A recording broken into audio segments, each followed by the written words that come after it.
14. Resista à pressão descendente do grupo à lei do conformismo. Há uma faceta do nosso caráter da qual não costumamos ter consciência: a nossa personalidade social, aquela pessoa diferente em que nos transformamos quando atuamos em grupos. Em ambientes assim, imitamos inconscientemente o que os outros dizem e fazem. Pensamos de modo diferente, mais preocupados em nos encaixar e acreditar nas mesmas coisas em que as pessoas acreditam.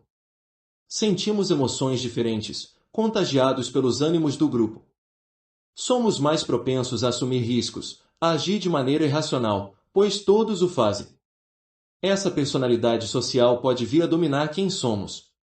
Ao dar tanta atenção assim aos demais e adequar o nosso comportamento ao deles, perdemos aos poucos um senso de singularidade e a capacidade de pensar por nós mesmos.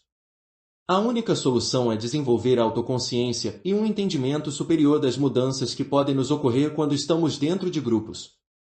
Com essa inteligência, podemos nos tornar excelentes atores sociais capazes de nos encaixarmos exteriormente e de cooperarmos com outros num nível elevado, retendo, ao mesmo tempo, a nossa independência e racionalidade. Um experimento sobre a natureza humana. Quando menino, crescendo na China comunista, Gao Zhenhua, em 1952, sonhava em se tornar um grande escritor. Adorava a literatura, e os professores o elogiavam por seus ensaios e poemas. Em 1964, foi admitido na escola secundária SY, não muito longe de onde a família vivia.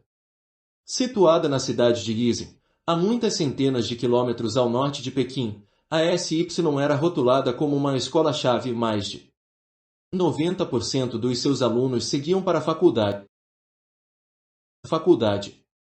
Era difícil de entrar e bastante respeitada.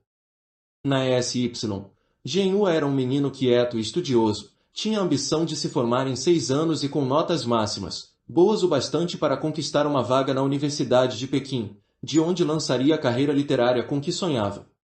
Os alunos da SY viviam no campus, e a vida lá era bem enfadonha, já que o Partido Comunista regulamentava quase todos os aspectos da rotina na China, inclusive a educação. Havia exercícios militares diários, aulas propagandísticas, deveres de trabalhos manuais e aulas normais, que eram bem rigorosas. Na SY, Zhenhua desenvolveu uma grande amizade com um colega chamado Fangu, que talvez fosse o comunista mais entusiasmado na escola. Pálido, magro e de óculos, Fangu tinha a aparência de um revolucionário intelectual. Era 4 anos mais velho do que Zhenhua, mas eles haviam descoberto uma afinidade no amor comum que nutriam pela literatura e no desejo de se tornarem escritores. Tinham as suas diferenças. A poesia de Fangu era centrada em temas políticos. Ele idolatrava o presidente Mao Tse-tung e queria lhe emular não apenas a escrita, mas a carreira revolucionária. Zhenhua, por sua vez, tinha pouco interesse em política, apesar de o pai ser um respeitado comunista veterano de guerra e funcionário governamental. No entanto, os dois apreciavam as discussões literárias que tinham, e Fangu tratava Zhenhua como um irmão caçula. Em maio de 1966, quando Zhenhua estava entretido em seus estudos, preparando-se para os exames finais do 2º ano, Fangu o visitou, mais animado do que de costume. Ele vinha devorando os jornais de Pequim para se manter atualizado quanto às tendências na capital, e lera recentemente sobre um debate literário iniciado por vários intelectuais renomados, algo que tinha de compartilhar com o amigo. Esses intelectuais haviam acusado escritores famosos e respeitados de ocultar mensagens contra-revolucionárias em suas peças, filmes e artigos de revista, baseando essas acusações em leituras cuidadosas de certas passagens nas obras destes, as quais poderiam ser vistas como críticas veladas ao próprio Mao. Certas pessoas estão usando a arte e a literatura para atacar o partido e o socialismo, disse Fangu. Esse debate diz respeito ao futuro da revolução, disse ele, e Mao deve estar por trás de tudo. Para Zhenhua, aquilo tudo soava um pouco tedioso e acadêmico, mas ele confiava nos instintos do amigo mais velho, e prometeu que acompanharia os acontecimentos pelos jornais. As palavras de Fangu se revelaram proféticas. Em uma semana, os jornais de toda a China haviam passado a reportar a história do debate acirrado. Os professores da SY começaram a falar sobre alguns desses artigos de jornal nas aulas. Certo dia, o secretário do Partido Comunista na escola, um homem barrigudo chamado Jin Yi, convocou uma assembleia e fez um discurso repetindo, quase que palavra por palavra, um editorial contra os escritores contra-revolucionários. Com certeza havia algo no ar. Os alunos agora precisavam devotar várias horas de todos os dias às discussões sobre as novidades mais recentes do debate. Em toda a cidade de Pequim, cartazes com letras enormes haviam aparecido atacando a linha negra antipartidária, referindo-se àqueles que, em segredo, tentavam frear a Revolução Comunista. Jin forneceu aos alunos material para fabricar os seus próprios cartazes, e eles se dedicaram com entusiasmo à tarefa. Na maior parte, copiavam os de Pequim. Zonguei, um artista talentoso e amigo de Genhua, criou os cartazes mais interessantes de todos, com a sua caligrafia elegante. Em poucos dias, quase todas as paredes da escola estavam cobertas, e o secretário Jin andava pelo campus lendo-os, sorrindo e aprovando o trabalho. Para Genhua, tudo isso era bem diferente e excitante, e ele adorou o novo visual do lugar. A campanha em Pequim se concentrou sobre intelectuais locais que todos conheciam, mas em Nizhyn isso parecia bem distante. Se a China estava sendo infiltrada por todo tipo de contra-revolucionários, isso significava que provavelmente haviam infiltrado a própria escola, e o único local lógico para os alunos procurarem por esses inimigos de classe era entre os professores e os funcionários. Eles começaram a escrutinar as palestras e lições em busca de mensagens ocultas, assim como os intelectuais tinham feito com a obra dos escritores famosos. Liu, que dava aulas de geografia, sempre falava das belas paisagens da China, mas quase nunca mencionava as palavras inspiradoras de Mao. Será que isso significava algo? O pai do professor de física Feng era norte-americano e servirá na Marinha dos Estados Unidos. Seria o professor, na verdade, imperialista. Li, que ensinava chinês, havia a princípio lutado junto aos nacionalistas contra os comunistas durante a Revolução, mas mudou de lado no último ano. Os alunos sempre confiaram nessa versão dos acontecimentos, e Li era o docente predileto de Genhua por ter tanto talento para contar histórias. Contudo, em retrospecto, parecia um pouco conservador e burguês. Será que, no fundo, ainda era um nacionalista contra-revolucionário? Em pouco tempo, a fim de questionar o fervor de alguns desses professores, passaram a surgir cartazes, os quais o secretário Jin ordenou que fossem banidos, pois os julgou uma aplicação trivial do debate. Em junho, o movimento que tomara conta de Pequim, a seguir, de toda a China, adquiriram nome a Grande Revolução Cultural Socialista. Foi de fato o próprio Mao que instigara tudo ao encomendar os artigos nos jornais, e ele seria o líder permanente do novo movimento. Temia que a China estivesse retrocedendo ao seu passado feudal. As maneiras antigas de pensar e agir haviam retornado. As burocracias tinham se tornado terrenos férteis para um novo tipo de elite. Os camponeses permaneciam relativamente impotentes. Sua ideia era emitir um alerta para reviver o espírito revolucionário, a fim de que a geração mais nova vivenciasse a revolução em primeira mão, fazendo que eles mesmos a realizassem. Proclamou aos jovens que era correto se rebelar, mas a palavra que empregou em chinês para isso foi Zaofan, que literalmente significa virar tudo de ponta cabeça. Era o dever deles questionar a autoridade, disse. Aqueles que trabalhavam em segredo para empurrar a China de volta ao passado ele chamou de revisionistas, e implorou aos estudantes que o ajudassem a descobrir os revisionistas, arrancando-os da nova China revolucionária. Tomando esses pronunciamentos de Mao como uma convocação à ação, Fangu criou o cartaz mais audacioso que qualquer um já tinha visto, era um ataque direto ao próprio secretário Jin. Este era não só o secretário do partido na escola, mas também um veterano da Revolução e uma figura altamente respeitada. Segundo Fangu, porém, o fato de Jin ter proibido a crítica aos professores provava que ele era revisionista, determinado a suprimir o espírito de questionamento que Mao encorajara. Isso gerou um rebuliço. Os alunos haviam sido treinados a obedecer às autoridades sem questioná-las, em especial os respeitados membros do partido. Fangu quebrara esse tabu. Será que fora longe demais? Dias depois da aparição do cartaz de Fangu, alguns estranhos de Pequim chegaram ao campus. faziam parte de equipes de trabalho, enviadas às escolas da China para ajudar a supervisionar e manter a disciplina durante a Revolução Cultural em andamento. A equipe de trabalho em SY ordenou que Fangu se desculpasse publicamente ao secretário Jin. Ao mesmo tempo, porém, eliminaram a censura aos cartazes que criticavam os professores. Assim como nas escolas em toda a China, suspenderam todas as classes e exames na SY. Os estudantes deveriam se devotar à revolução, sob o olhar atento das equipes.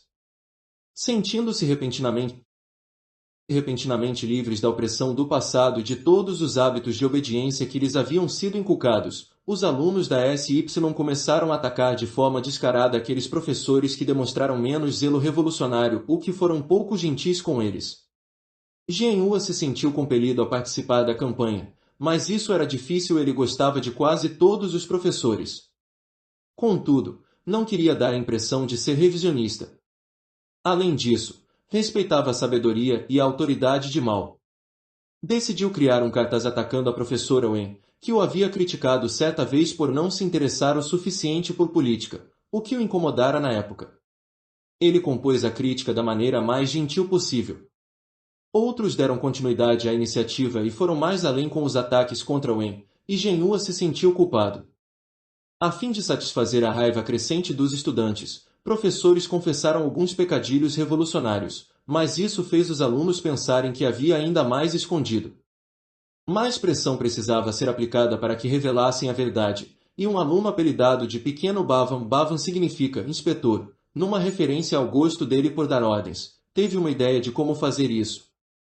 Ele havia lido a descrição de Mao sobre como, durante a Revolução da década de 1940, os camponeses tinham capturado os proprietários de terras mais notórios, forçando-os a desfilar pelas cidades usando enormes chapéus que os rotulavam como ignorantes, e com pesadas tábuas de madeira com inscrições que descreviam os crimes de cada um penduradas no pescoço. A fim de evitar essa humilhação pública, com certeza os professores confessariam a verdade. Todos concordaram em tentar essa estratégia, e o primeiro alvo desse tratamento foi Li, o professor favorito de Genhua. Acusado de ter fingido a sua conversão ao comunismo, começaram a circular histórias de que Li teria contado a outros professores sobre as visitas que fizera a bordéis em Xangai. Era evidente que tinha uma vida secreta, e Genhua agora estava desapontado com ele. A China antes da Revolução Comunista havia sido um lugar cruel e, se Li estava trabalhando para trazê-lo de volta, só podia odiá-lo. Recusando-se a confessar quaisquer crimes, Li foi o primeiro a ser forçado a desfilar pela escola com um chapéu de ignorante e a tábua pendurada no pescoço. No caminho, alguns alunos derramaram um balde de cola para cartazes sobre a cabeça dele. Genhua seguiu o desfile de longe, tentando reprimir o desconforto ante a humilhação do docente. Liderados pelo pequeno Bava, impuseram o mesmo destino a mais professores, com os chapéus de ignorante se tornando insuportavelmente altos e as tábuas, mais pesadas. Imitando os irmãos e irmãs revolucionários de Pequim, os estudantes iniciaram sessões de luta, em que forçavam certos professores a adotarem a posição de avião a jato, um aluno de pé de cada lado, forçando-os a se ajoelharem, puxando-lhes os cabelos para trás, e segurando-lhes os braços para os lados e para trás, como as asas de um avião a jato. Aquilo lhes causava muita dor, e parecia funcionar, pois, depois de 1 hora ou 2 de zombaria, muitos começavam a confessar. Os alunos estavam certos nas suas suspeitas. A escola estava apinhada de revisionistas, bem debaixo do nariz deles. Logo a atenção deles se voltou para o vice-diretor, Ling Seng, pois tinham descoberto que era filho de um notório proprietário de terras. Ele era o terceiro funcionário na hierarquia da escola, o que tornou essa notícia ainda mais obscena. Genhua havia sido enviado ao escritório dele uma vez por mau comportamento, e Seng fora bem leniente, o que o rapaz apreciara na época. Os alunos o trancaram um quarto, onde deveria permanecer entre as sessões de luta, mas uma manhã Genhua, servindo como guarda de plantão, abriu o cômodo e descobriu que o vice-diretor havia se enforcado. Mais uma vez ele se esforçou para reprimir o desconforto, mas precisava admitir que o suicídio dava a impressão de que Lin Seng era de fato culpado de algo. Certo dia, em meio a tudo isso, Genhua encontrou Fangu, que transbordava de excitação.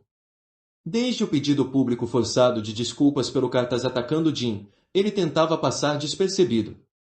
Havia passado o tempo devorando os textos de Mao e Marx e planejando o seu próximo passo. Vinha agora de Pequim a notícia de que as equipes de trabalho deveriam se retirar de todas as escolas. Os estudantes formariam o seu próprio comitê para governá-la, escolhendo um funcionário dela como líder. Fangu planejava ser o líder estudantil do comitê e travaria uma revolução aberta contra o secretário Jin. Genhua só podia admirar a bravura e persistência do amigo.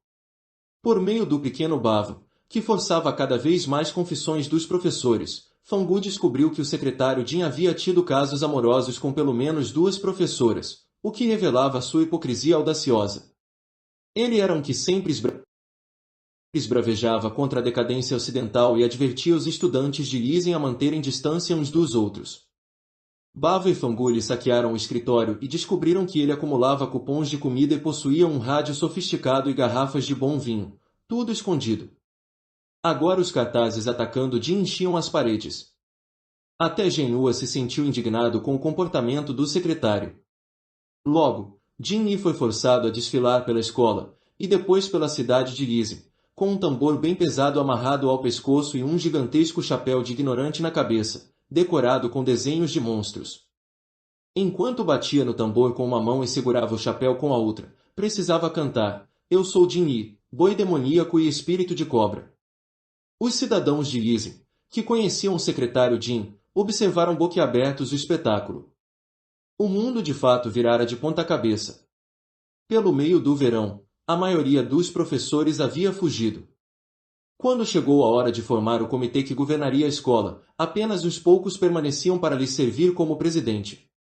Nomearam como tal um docente pouco conhecido e bastante indefeso chamado Deng Zeng, tendo Fangu como líder estudantil. A seguir, a equipe de trabalho deixou a SY, e Deng e o comitê estavam no comando.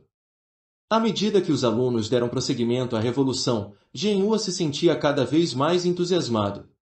Ele e o amigo Zonguei carregavam velhas lanças e espadas ao patrulhar a escola procurando por espiões, o que lhe recordava dos romances que adorava ler.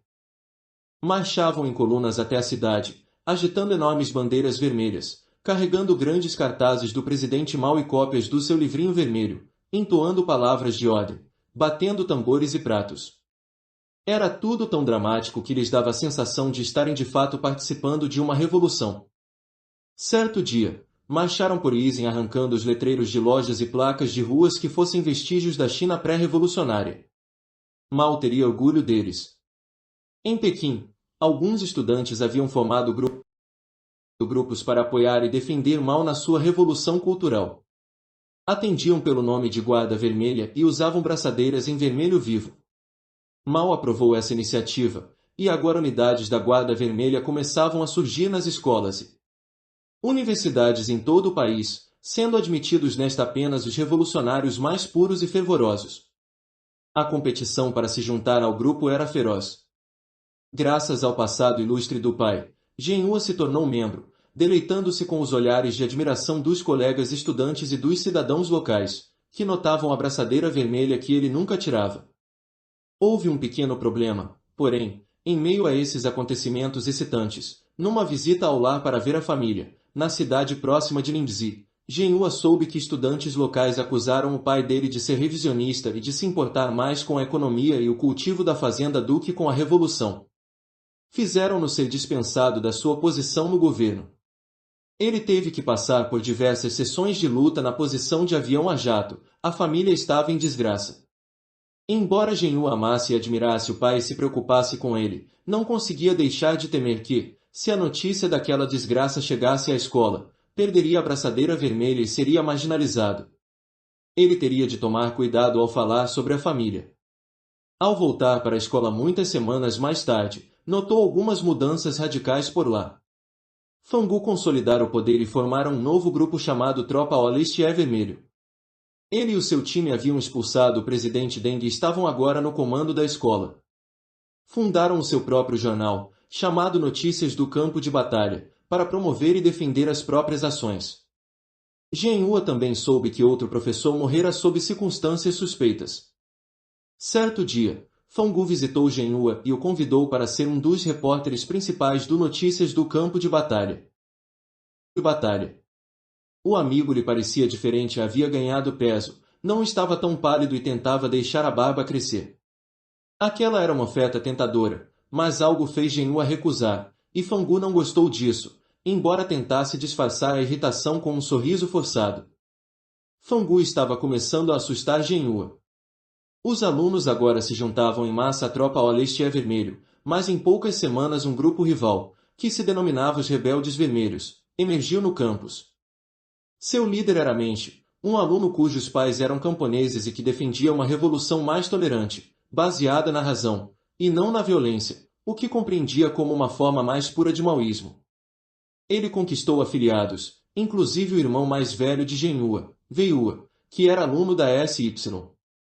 Sua popularidade crescente enfureceu Fangu, que o chamava de monarquista, sentimentalista e contra-revolucionário dissimulado. Fangu e seus seguidores destruíram o escritório dos Rebeldes Vermelhos e ameaçaram fazer algo pior. Embora com a certeza de que isso poderia causar uma ruptura completa em sua amizade com Fangu, Genhua contemplou a ideia de se juntar aos Rebeldes Vermelhos. Sentia-se atraído pelo idealismo deles. Bem quando a tensão entre os dois lados se agravava ao ponto de virar uma guerra declarada, um representante das Forças Armadas Chinesas foi ao campus e anunciou que Mao havia despachado unidades do exército para todo o país a fim de assumir o controle das escolas. O caos e a violência crescentes que consumiam a SY afetavam também as fábricas e os escritórios governamentais, a China como um todo. A revolução cultural estava fora de controle. Em pouco tempo, 36 soldados chegaram ao campus, parte de uma unidade do exército conhecida como a 901, dando ordens para que todas as facções debandassem e que as aulas fossem retomadas. Haveria exercícios militares e a disciplina seria restabelecida. Muito havia mudado nos 8 meses desde que tudo começara, e os alunos não conseguiram aceitar um retorno tão repentino à disciplina. Aborrecidos, eles não compareciam às aulas. Fangu se encarregou da campanha para expulsar os soldados, afixou cartazes acusando a 901 de ser formada por inimigos da Revolução Cultural. Certo dia, ele e os seus seguidores atacaram um dos oficiais do exército com um estilingue e o feriram. Embora os estudantes temessem represálias, a unidade 901 foi de súbito retirada do campus sem nenhuma explicação. Os alunos estavam agora completamente sozinhos, e esse parecia um prospecto assustador. Eles logo se aliaram a um dos dois grupos. Alguns se juntaram à tropa ao leste é vermelho porque era maior e oferecia posições melhores, outros se uniram aos rebeldes vermelhos porque detestavam Fangu e o pequeno Bava, e houve quem escolhesse um dos dois por acreditar que era mais revolucionário. Genhua ficou ao lado dos rebeldes vermelhos, assim como o amigo Zongyi. Cada parte tinha certeza de representar o verdadeiro espírito da revolução cultural. À medida que gritavam uns com os outros e discutiam, brigas físicas eclodiram, e não havia ninguém para detê-los. Em pouco tempo, os alunos estavam levando bastões e varas para as lutas, e os ferimentos aumentaram. Certo dia, membros da tropa ao leste é vermelho capturaram alguns rebeldes vermelhos e os mantiveram prisioneiros.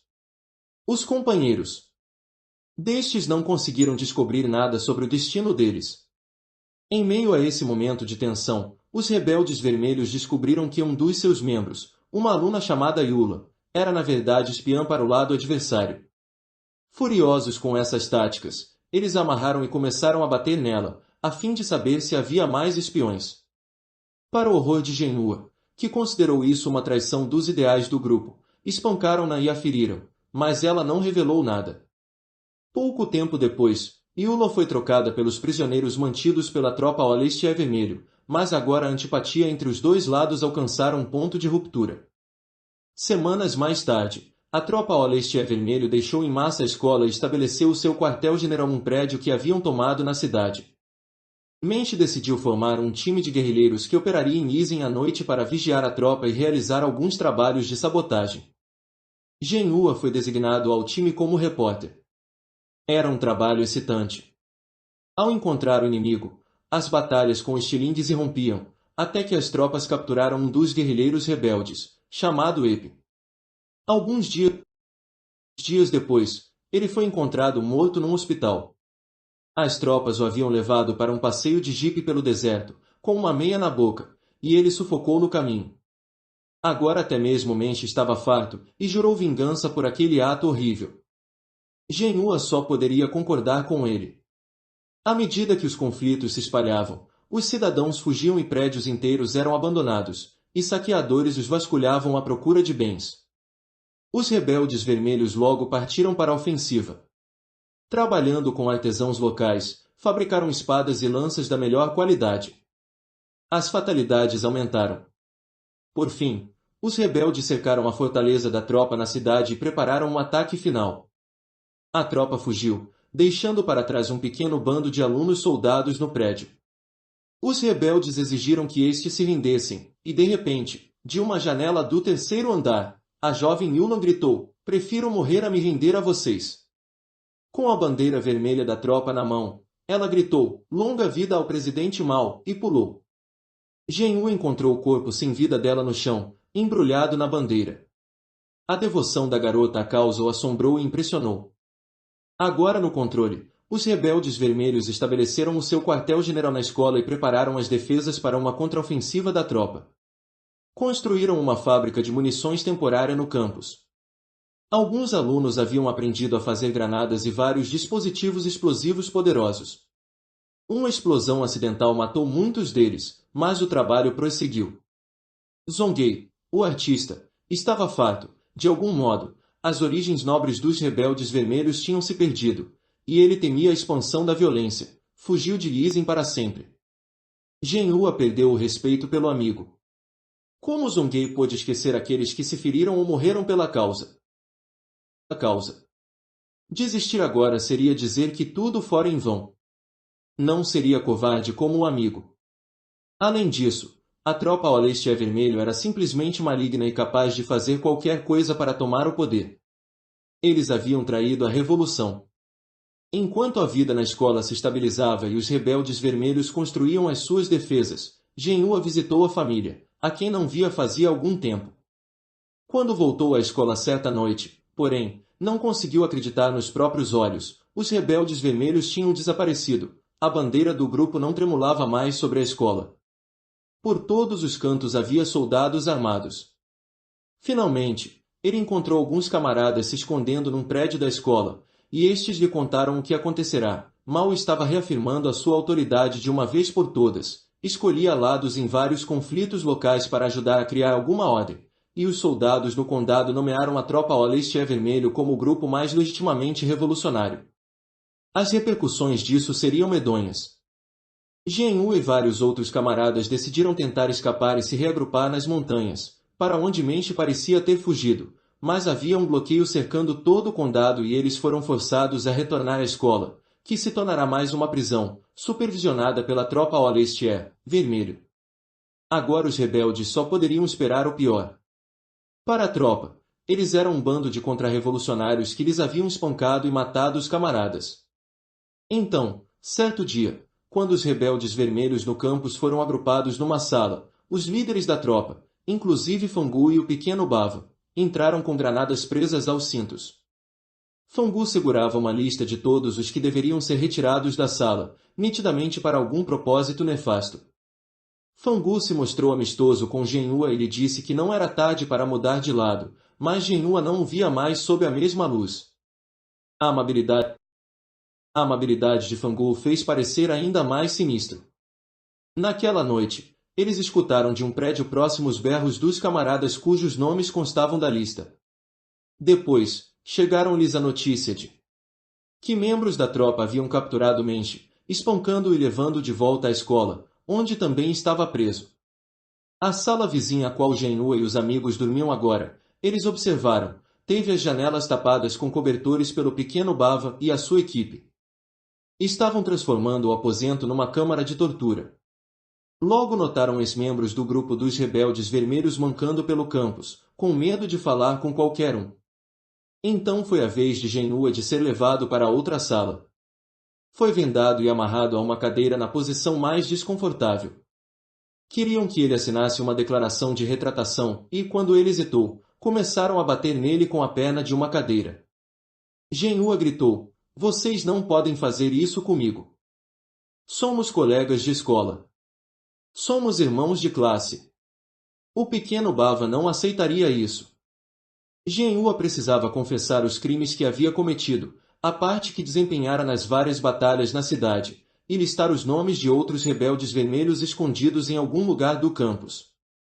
Os golpes nas pernas se intensificaram, e eles passaram a golpeá-la na cabeça. Ainda vendado, temia pela própria vida, em pânico, forneceu de repente o nome de um companheiro rebelde, Duzu. Finalmente, eles carregaram Genhua, incapaz de andar, para fora da sala. Sentiu logo um imenso arrependimento por ter mencionado Duzu. Que covarde havia sido! Ele tentou avisar o rapaz, mas já era tarde demais. A tortura dos outros rebeldes vermelhos continuou na sala vizinha, inclusive do irmão de Genhua, Veiua, espancado até ser reduzido a uma massa sangrenta. Menche teve a cabeça raspada, e quando foi visto a seguir, o rosto estava coberto com os hematomas mais horripilantes. Certo dia, Genhua foi informado de que o seu amigo e camarada Zonguei havia sido capturado, e, quando Genhua foi vê-lo, estava inconsciente, as pernas nuas repletas de grandes perfurações, o sangue escorrendo para todos os lados. Fora açoitado com ganchos de ferro por se recusar a admitir os seus crimes. Como o indefeso Zonguei poderia inspirar tamanha selvageria? Genhua correu para buscar um médico, mas, quando retornou, já era tarde demais. Zonguei morreu nos braços do amigo. O corpo foi retirado rapidamente, e uma história foi inventada para explicar como ele falecera. Ordenaram a Genhua que permanecesse calado. Uma professora que se recusou a confirmar num atestado juramentado a versão oficial da tropa sobre a morte de Zonguei foi espancada e estuprada pelo pequeno Bava e seus seguidores. Nos meses que se seguiram, Fangu expandiu os seus poderes, sendo que ele em essência governava a escola, e as aulas foram retomadas. Notícias do campo de batalha era o único jornal permitido. A própria escola foi rebatizada como Escola Secundária Olestie Vermelho. Com o poder da tropa assegurado, a câmara de tortura foi desmontada. As aulas consistiam, na maior parte, de recitar textos de Mao. Todas as manhãs, eles se reuniam diante de um cartaz gigantesco do presidente Mao e, brandindo os livrinhos vermelhos, entoavam cânticos desejando-lhe uma longa vida. Os membros da tropa iniciaram um processo escrupuloso de reescrever o passado. Mantinham exibições para celebrar as próprias vitórias, cheias de fotografias manipuladas e relatos falsos de notícias, tudo para reforçar a versão deles dos acontecimentos. Uma estátua enorme do presidente Mao, 5 vezes maior do que o próprio, estava agora instalada no portão da escola, impondo-se a todo o resto. Os ex-membros do grupo dos rebeldes vermelhos tiveram de usar braçadeiras brancas que descreviam os seus diversos crimes. Eram forçados a se prostrar e encostar a testa no chão diante da estátua de Mao várias vezes ao dia, enquanto os colegas o chutavam por trás. Os ex-rebeldes vermelhos, assim como os professores vilipendiados, haviam se tornado intimidados e obedientes. Genhua foi forçado a realizar os trabalhos mais degradantes e, farto disso, no início do verão de 1968, retornou à terra natal. O pai o enviou, junto com o irmão, a uma fazenda remota nas montanhas onde estariam seguros e trabalhariam como operários. Em setembro, determinado a concluir os estudos, Genhua voltou à escola. Os poucos meses fora lhe haviam dado alguma perspectiva e agora ele via a escola secundária Olestie Vermelho sob uma luz diferente. Por todos os cantos encontrou sinais de destruição incrível, salas de aula completamente demolidas, sem mesas ou cadeiras, as paredes repletas de cartazes descascando e o reboco em ruínas, os laboratórios de ciência sem nenhum equipamento, pilhas de entulho por todo o campus, sepulturas sem identificação, o salão de música detonado por uma bomba, e quase nenhum professor ou funcionário respeitável para retomar a educação dos alunos. Toda essa destruição em poucos anos, e por quê? Pelo que Epin, Yula, Zonguei e tantos outros haviam morrido. Pelo que estavam lutando. O que tinham aprendido? Não conseguia mais entender, e o desperdício daquelas vidas tão jovens o encheu de desgosto e desespero. Pouco tempo depois, Genhua e o irmão se juntaram ao exército, para escapar da escola e enterrar aquelas lembranças. Nos anos que se seguiram, ao dirigir um caminhão do exército entregando pedras e cimento, ele e os camaradas assistiram ao desmantelamento gradual da Revolução Cultural, com todos os antigos líderes caindo em desgraça. Depois da morte de Mao em 1976, o próprio Partido Comunista condenou finalmente a Revolução Cultural como uma catástrofe nacional. Interpretação: a história narrada